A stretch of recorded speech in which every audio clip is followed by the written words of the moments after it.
সৰুপথাৰ সমজিলাৰ বৰপথাৰত ৰাজহুৱা পুথিভঁৰাল উদ্বোধন।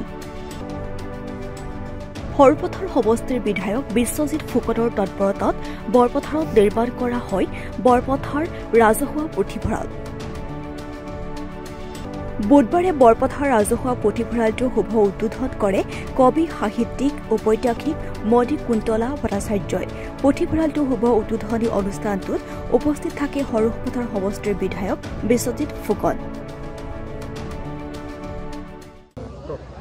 অসমৰ মাননীয় মুখ্যমন্ত্ৰী ডক্টৰ হিমন্ত বিশ্ব শৰ্মাৰ সপোন যে অসমৰ যুৱ সমাজক অসমীয়া সমাজ ব্যৱস্থাক কিতাপৰ মাজলৈ গ্ৰন্থৰ মাজলৈ লৈ আহিব লাগে আৰু সেইকাৰণে 2025 বৰ্ষটো কিতাপৰ বৰ্ষ হিচাপে ঘোষণা কৰা হৈছে আৰু আমি এই 2025 কিতাপৰ বৰ্ষৰ প্ৰথমটো কাৰ্যসূচী বৰপথাৰত আৰম্ভ কৰিছোঁ।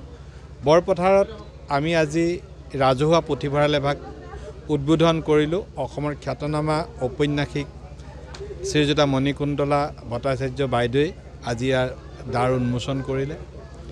আমি এই যি ৰাজহুৱা পুথিভঁৰাল আজি উদ্বোধন কৰা হ'ল ইয়াতে, এই ৰাজহুৱা পুথিভঁৰাল বেচৰকাৰীভাৱে ইয়াত পৰিচালিত হ'ব।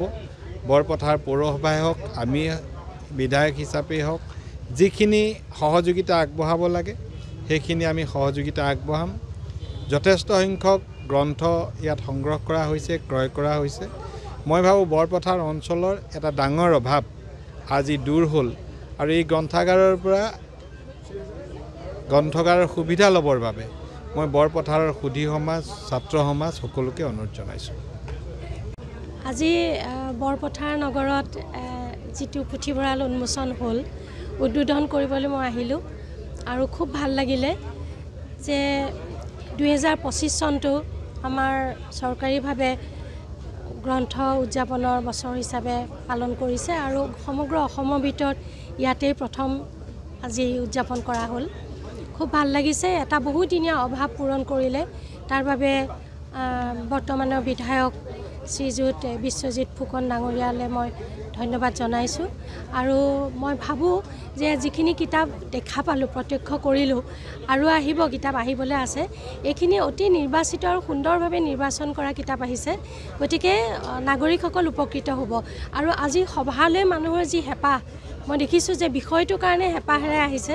গতিকে এই বিষয়টোৱে যাতে বৰ্তি থাকে আৰু তেখেতসকলৰ বিধায়ক মহোদয়ৰ পৰিকল্পনা মতে ইয়াক আৰু বিস্তৃতভাৱে প্ৰসাৰিতভাৱে ডাঙৰ কৰাৰ পৰিকল্পনা আছে, সেয়া সফল হওক। আৰু খুব ভাল লাগিছে আহি, আপোনালোকে ইমান মোক সুন্দৰভাৱে স্বাগতম জনাইছে, চেনেহ দিছে, তাৰ বাবে মই অশেষ ধন্যবাদ জনালোঁ।